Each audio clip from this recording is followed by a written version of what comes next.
Thank you, Nick, for your prayer. Appreciate that. How's everybody tonight? Think I'm ready to go? I hope so. Man, this kind of heat reminds me of the day that I was married, July 9th. I know she remembers, but it was 102 degrees inside the church building, and it was no air conditioning. And so we don't show off our wedding pictures too often. Who wants to see sweat? So yeah, it was. I went to the doctor's yesterday when in the heat. And I remember you get behind the car wheel and you got that air conditioning blowing on your face to keep you cool, and it makes your eyes cool. And then as soon as you step outside, oh man, I haven't felt that kind of a shock on my eyes in a long time. I forgot. It just felt like my eyes were cooking right on my face. Well, anyways, I'm glad I'm here, and I'm glad, like Nick, that we said that we have air conditioning in here, and that we can study the Bible and not have to be wiping off our forehead, so to speak, because of the sweat and the heat. We're going to be studying Romans chapter 1, and we're going to try to get to verse 17. There's a lot of material here just in these initial verses, but 8 through 17 is the goal, and we always got next week if we don't get to it, right? So, okay, I'd like to start off let's read those verses 8 through 17 together, and then we'll go back and pick one verse at a time and talk about it. It says, "First I thank my God through Jesus Christ for you all, because your faith is being proclaimed throughout the world. For God, whom I serve in my spirit in the preaching of the gospel of his Son, is my witness as to how unceasingly I make mention of you, always in my prayers requesting if perhaps now at last by the will of God I will succeed in coming to you. For I long to see you so that I may impart some spiritual gift to you, that you may be established. That is, that I may be encouraged together with you while among you, each of us by the other's faith, both yours and mine. I do not want you to be unaware, brothers and sisters, that I often have planned to come to you and have been prevented so far, so that I may obtain some fruit among you also, just as among the rest of the Gentiles. I am under obligation both to Greeks and to the uncultured, or some people would say barbarians, both to the wise and to the foolish. So for my part, I am eager to preach the gospel to you also who are in Rome. For I am not ashamed of the gospel, for it is the power of God for salvation to everyone who believes, to the Jew first and also to the Greek.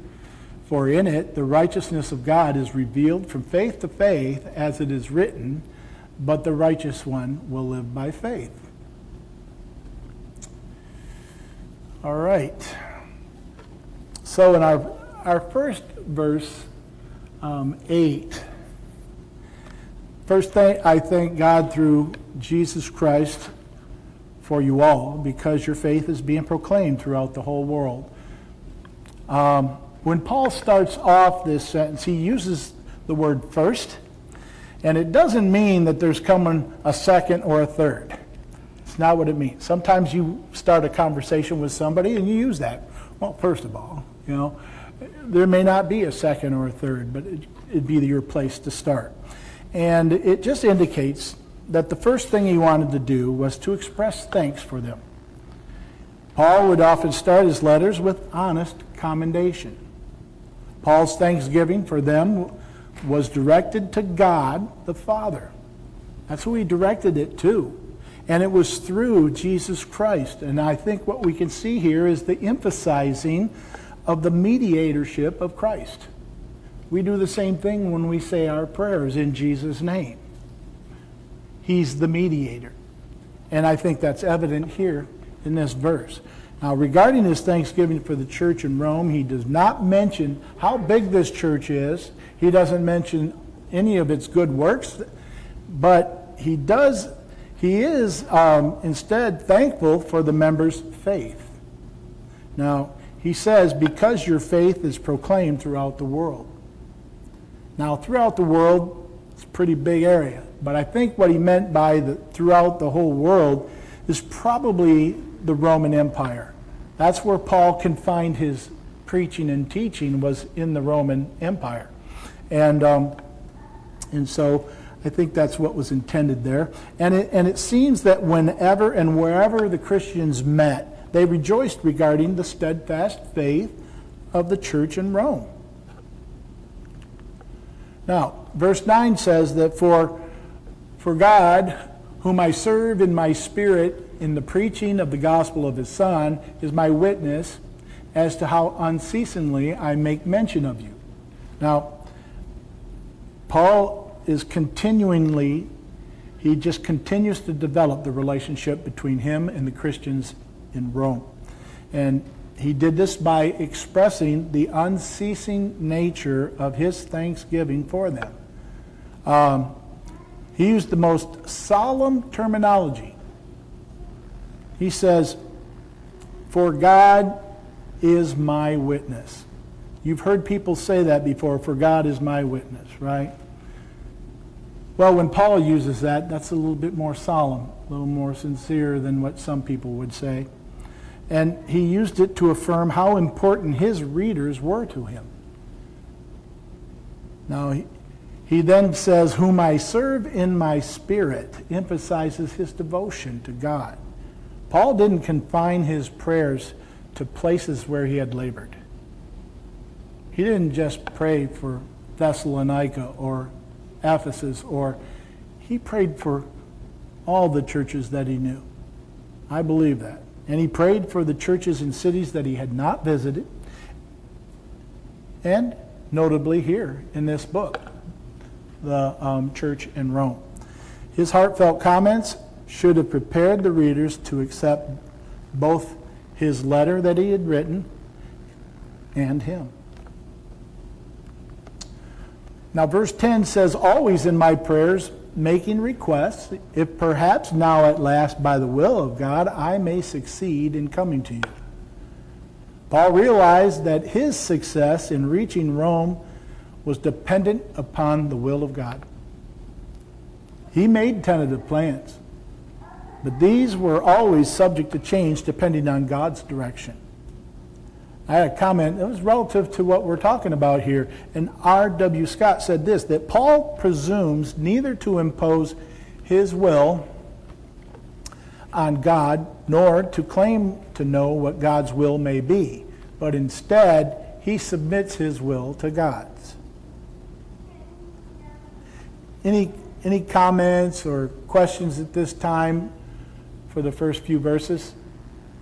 Yeah, Nick. Read at the end of Acts how Paul does eventually get to Rome. You really see the providence of God at work in that, and just how he's working in that, because you have the whole situation with his trial, and it's a sham of a trial, but then he appeals to Caesar, and because he appeals to Caesar, that means he has a court date in Rome, and he has to get sent there at Rome's dime. And so really it's quite genius how Paul is able to orchestrate that, and really God is the one behind the scenes working in that. And so here he talks about he is dependent on God's will to do this. We see it at the end of Acts that it does eventually happen. Yeah. Thank you. Yeah, it was kind of like it's kind of a nice thing in Paul's pocket to be a Roman citizen. Remember, they wanted to do something, but they weren't allowed to do it because he's a Roman citizen. He had rights. So, moving on to verse 11, it says, for I long to see you so that I long to see you so that I may impart some spiritual gift to you, that you may be established. Now, when you read this verse, you get the feeling that visiting Rome was one of Paul's deepest desires. And he says, "For I long to see you," he said. "I long to see you." You can read over that quickly and not think about the emotion that's behind that. At the end of the letter in chapter 15, verse 23, he said, "I have had for many years a longing to come to you." He uses that word again. Now that word comes from the Greek word epipathio, and it's to long for greatly. And there's a paraphrase that kind of, I think, brings out the emotion of this. If you ever heard of The Message, it's a paraphrase. We don't use it in our Bible studies, but sometimes it helps to go over the translation that they use to get some of the feeling behind it. And verse 11, it says, this Message paraphrase says in verse 11, "The longer this waiting goes on, the deeper the ache." So you can see it was important to Paul. It bothered him that he wasn't able to see him sooner. And he really did have a desire to be there. Now, it seems that Paul has a twofold desire in Rome. First, he wants to come to these Christians and impart to them a spiritual gift to strengthen them. Now, he also hoped to obtain some fruit from his visit, both Jews and Gentiles. Now, there's a lot of discussion about the spiritual gift here. Is it referring to the miraculous spiritual gifts which were received by the laying on of the apostles' hands? Is that what was going on here? Or if the spiritual gift is referring to the preaching and teaching to the Romans more about the gospel. I remember a few weeks ago I talked about in the introduction and I drew a hard line in my opinion, but that I referred to the spiritual gift that was being imparted as being the miraculous type, and that, excuse me, the kind that only an apostle can give. And I'm still leaning that way. I still believe that could very well be the case. But I did do a deeper word study, and after talking to somebody about this who had a little bit different view, it wasn't a radical view, but it was a possible view. And I never looked at it from that direction before. But it says, after this word study and reading what other scholars have to say about it, and I, from reading those scholars' opinions and then listening to my friends' opinions on this, I'm a little more open. I'm not 100% certain that it's a spiritual gift that the apostles would lay on. This word that translates to spiritual, it can mean bestowed by the Holy Spirit. Or it can mean something relating to the spiritual life of Christians. It can mean anything that builds up spiritual life. Now the word charisma translates to the word gift here. And it is related to the Greek word for grace. And it has the meaning that which is a gift. In other words, something that is not earned. And so in some of my readings, in my studies, I have a commentary that said Paul has in mind a spiritual benefit that he could bring to the Roman Christians by preaching, by teaching, exhorting, comforting, praying, guiding, disciplining, things of that nature. And another commentator had a little bit different view. He said that Paul may have been intentionally vague at this stage because he doesn't know what their spiritual needs will be at the time of this letter, which is a reasonable assumption. Now, the Apostle Paul wanted to help them any way possible. I believe, like I said before, that it's referring to imparting miraculous spiritual gifts, the kind that only the apostles could give by the laying on of hands. And one is, Paul is already strengthening the Christians in this letter. And it appears that Paul wants to do more than simply teach them more about the gospel here, but that he needs to be there in his presence. He needs to be in their presence to give them this spiritual gift. Also, you have to consider the very strong likelihood that, like we discussed before, the church in Rome was not established by any apostles. And so there may be some work to be done that only the apostles could do.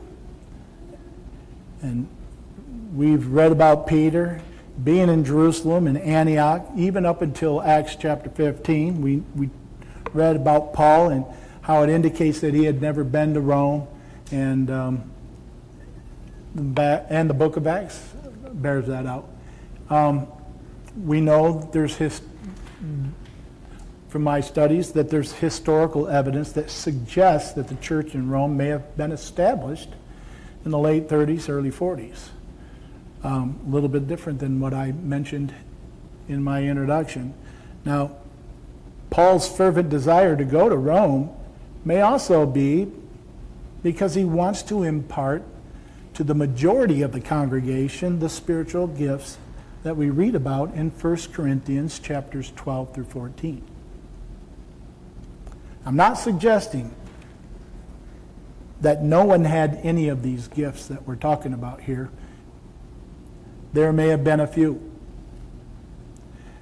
Perhaps these were Christians like Apollos or Titus or someone like them who were there and had taught them the important things concerning the faith. However, no one but an apostle could pass those miraculous spiritual gifts to another.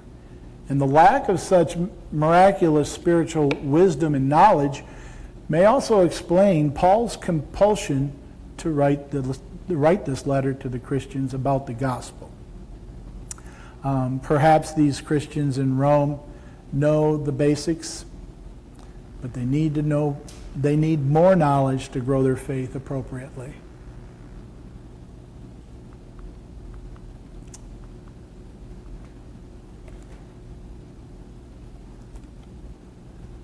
Verse 12. Any questions, any comments before we go further? Yeah, Nick. Well, one, I think you're right in saying that the church at Rome was not established by an apostle. We know in Acts 2 that there were some people from Rome that were there at Pentecost. So it's what most likely happened is there were some Romans among the thousands that were converted on that day, and they went back to Rome and probably started congregations there. So that's probably how the church at Rome started, is from the people that were there at Pentecost. And then when you look at verse 11 and it says he wants to impart some spiritual gift, that to me implies that there's a specific spiritual gift that Paul has in mind. And so I don't know if it's a specific miraculous gift or it's something specific like him being there to preach or what it is, but that the word some there seems to imply that he has a specific gift in mind. At least it seems to me. Some could be a personal thing, that there's not everyone has it, but he's going to impart some spiritual gift. So, meaning those that don't have. It's another way to look at that.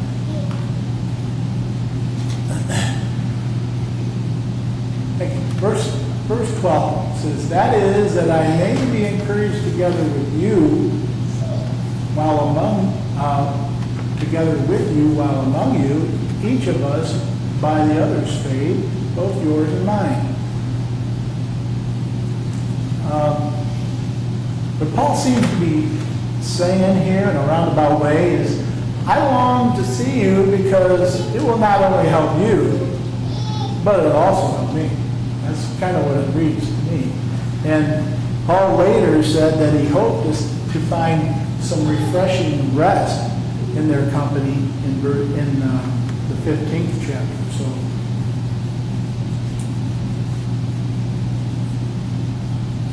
now it seems that here in this verse that Paul knows about the reciprocal blessings of Christian fellowship. And although he is an apostle, he's not too proud to acknowledge his need for it. I think we all see the benefits of our Christian fellowship. And I had another note from R.W. Stott that said, "Happy is the modern missionary who goes to another country and culture in the same spirit of receptivity, anxious to receive as well as give, to learn as well as teach, to be encouraged as well as to encourage." Happy is the congregation who have leaders of the same humble mind.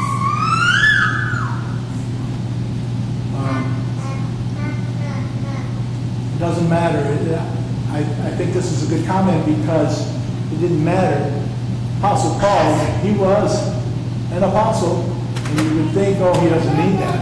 But he's still a human being, and he does need that. I think he shows his emotions. He's longing, he's wanting, he's got all of these things. He's showing, the emotional side in the very introduction of this letter, that he is just like any other human being.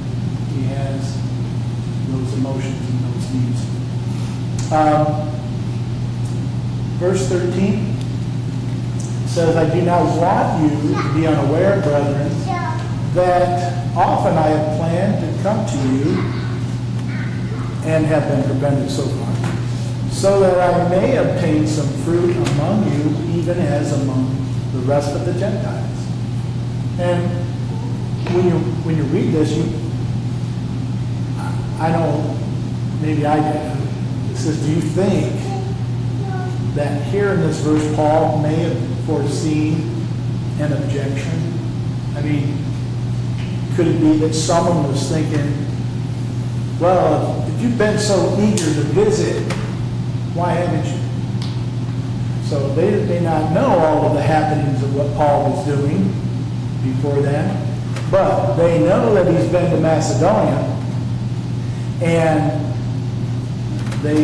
that's just a short distance across the Adriatic Sea. So you're thinking, well, if you wanted so badly to see us, why didn't you? But we know from this verse and from chapter 15 that he says that he had been prevented by the pressing work at hand in the eastern region of the Roman Empire. Now, I'd like to bring up that passage, Romans 15, 19 through 24. "In the power of signs and wonders, in the power of the Spirit, so that from Jerusalem and round about as far as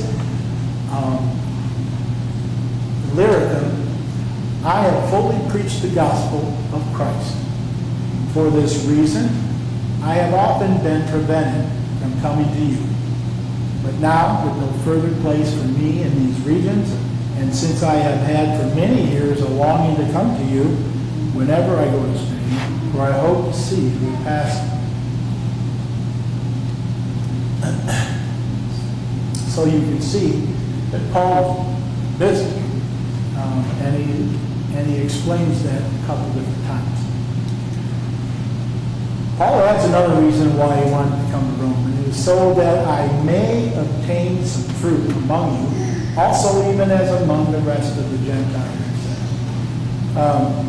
Some interpret this word fruit here in this verse in the sense of fruit of the Spirit, like in Galatians 5, 22 and 23, meaning that Paul was likely saying that he wanted to help Christians grow spiritually. Reasonable. However, it could well be that Paul used the word fruit in the sense of new Christians. I think that you'll find different translations stating that. What Paul was saying by the fruit is that he hoped to win some converts in Rome. And there are the CEV, the Contemporary English Version, translated, I want to win followers to Christ in Rome. That's the way they translated it in that translation. So, questions or comments? Better comments than questions, yes. The ESV uses the word harvest, which I think implies souls instead of fruit. I should have looked up that one, because I knew that should read. This is all from the New American Standard, and I use that one. All right. Verse 14. I am under obligation, both the Greeks and the uncultured. And what's your version say there, Nick? Barbarians. So I am under obligation both to Greeks and to the uncultured, both to the wise and the foolish. The final reason Paul wanted to go was that he had a debt to repay. He says, I am under obligation. That's what obligation means. By naming these categories, the Greeks, the barbarians, or the uncultured, the wise and the foolish, what Paul is saying is that he is under obligation to everyone. Most societies have labels that distinguish us from those who are not us. The Jews use terms like Jews, Gentiles. Okay? Romans used words like Romans and heathens. And the Greeks, they used words like Greeks and barbarians. Now, in Paul's day, Greeks were world famous for their culture and for their refinement, and barbarians were the exact contrast. They were the opposite. They were known for being uncivilized. And in using these terms, Greeks, barbarians, wise, and foolish, Paul was emphasizing his obligation to the cultured, to the uncultured, to the educated, to the uneducated, saying that his obligation was to all people. Now, how had Paul incurred this debt? It wasn't payback on a loan. Hear this, for instance. If someone gave me some money to give to someone else, I would not keep that money for myself. I would be obligated, morally, ethically, and legally, to give that money to the person of whom it belonged. If Paul had considered his past, he could think of many of whom he was indebted. The providence of God. He had a Jewish heritage. He had a Greek education. He had a Roman citizenship. All important things in that day. But above all of these, he would have to recognize his indebtedness to the Lord.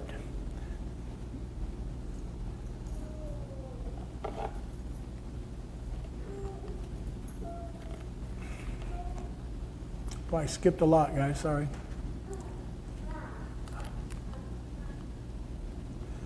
Now, from the words from Romans 5 can easily be adapted to express Paul's indebtedness. I want to read this, and you can kind of visualize and see how indebted Paul is. For a while we were still helpless. At the right time Christ died for the ungodly. For one will hardly die for a righteous man, though perhaps for the good man someone would dare even to die.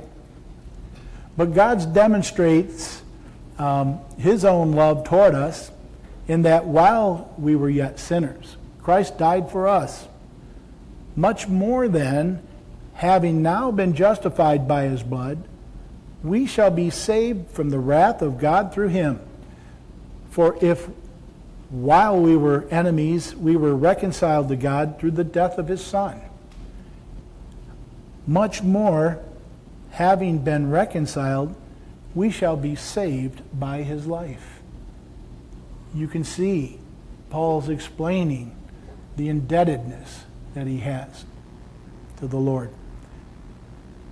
I think above all, what I think affected Paul was the incredible fact that Jesus had not only saved him, but had entrusted him with the gospel. That is God's power to save. And Christ had given him the good news so that others might come to the Lord and receive the same blessings that he enjoyed. And since Christ had saved Paul's soul and entrusted him with apostleship, Paul in turn had a debt to preach the gospel to the lost and to the gospelless world. This obligation was a big driving force of Paul's life, and it became the focus of his life and his reason for being. I want to read 1 Corinthians 9, 16 and 17, because he wrote to the Corinthians and said this, "If I preach the gospel, I have nothing to boast of, for I am under compulsion.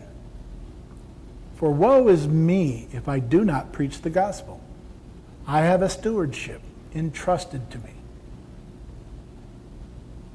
It should be noted that the Apostle Paul was deeply aware of his debt to all people, regardless of where they lived, regardless of their financial status, regardless of their education, their ethnicity, their age, their gender. He even preached to kings and governors. But he also reached out to the lowly. And also in 1 Corinthians chapter 9, he wrote that he became all things to all men so that he might, by all means, save some. That was at the forefront of his mind. Now, any comments or questions before we move on to verse 15? Okay. Well, let's go.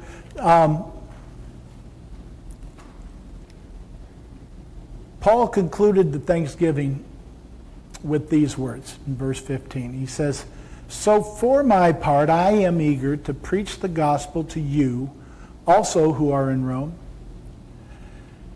The word "so" here reflects on what previously was said. The NIV says this way. He says, "That is why I am so eager to preach." You see what that means? So for my part, I am eager. And then the new NIV says, "That is why I am so eager." So you see the meaning behind the "so." Eager is translated from the Greek word prothumos, which just expresses a willingness. And I have another little literary bite I put in my presentation from a commentary, and last name Briscoe, and he states that at the time of the writing of the Romans epistle, Paul had been actively engaged in his ministry for almost 30 hectic, energy-sapping years. He had endured enough hardship and had been exposed to enough trauma and excitement to last most people for half a dozen lifetimes. Nevertheless, his enthusiasm had in no way abated. Any comments? I think about Paul in his day that he was not the only one that wanted to go to Rome. How many in here would like to go to Rome? I know I would like to go to Rome. I know it's a dream of many citizens to want to go to Rome. There's a lot of historical value of wanting to go, of going to this city. And it was a dream of many citizens in that day. It was making a trip to Rome. That was the heart of the empire. It's still a dream of many people today. My daughter Ashley, she was able to spend a whole year over there while she was a student at Notre Dame, and she was studying ancient architecture and the restoration of ancient architectural structures and stuff like that. And we had seen some pictures of the buildings that were still there, standing, that were there in the time of Christ. That's interesting stuff. And you can see why people still want to go there today. But, the most people that we know and most people that go over there now, they're just sightseers. But that's not what Paul was. He didn't go there because he wanted to see the Colosseum. He wanted to go because he was God's messenger and he had work to do. Nick. Interesting when you juxtapose verses 14 and 15, because in verse 14 he says he's under obligation.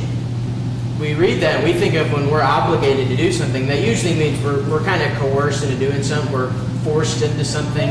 The term I like to use is we're voluntold to do something. And that's not what Paul means. When he says he's obligated, it's like you said, he's obligated because of what God has done for him. And so he's sort of compulsed to do it. And that's why he says in verse 15, he's eager to do this. He's not begrudgingly doing it. He wants to do this. He desperately, like he said, he longed to go and to see them. And the reason why, he wants to preach to them. That's right. It was more exciting than it was reluctance, right? Yeah. Yeah, saving souls was the primary purpose of Paul's journey and his preaching the gospel in Rome. Like I said, it wasn't there to see the Colosseum. Just think about all the people, though. Think about all the people throughout the Roman Empire that Paul has reached and preached, that converted, laid his hands on, gave them spiritual gifts and things of that nature. Think about how many people Paul has come into contact. It's pretty exciting if you think about it. Well, I think it's time to put the lesson to the end. I have two more verses that I didn't get to, 16 and 17. It comprises the final segment of Paul's introduction, and but we'll talk about that next week, Lord willing. And I think we're going to turn this over to Nick for announcements and then part our way. Thank you.